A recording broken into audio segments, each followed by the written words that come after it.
நபி ஸல்லல்லாஹு அலைஹி வஸல்லம் அவர்களின் பிறப்பின் சமயம் நிகழ்ந்த சில சம்பவங்கள்.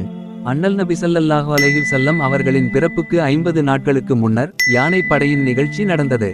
அப்ரஹா என்ற யமன் நாட்டு அரசன் மக்காவிலுள்ள இறை ஆலயத்தை தகர்ப்பதற்காக பெரும் யானை படையுடன் வந்தான். ஆனால் அல்லாஹு தஆலா அந்த படையினரை அழித்து ஆலயத்தை தானே பாதுகாத்தான். வரலாற்று ஆசிரியர்கள் குறிப்பிட்டுள்ளதாவது, நபி ஸல்லல்லாஹு அலைஹி வஸல்லம் அவர்கள் பிறந்த அதே வேளையில் கிஸ்ரா மன்னனின் அரண்மனை பகுதியில் நிலநடுக்கம் ஏற்பட்டது.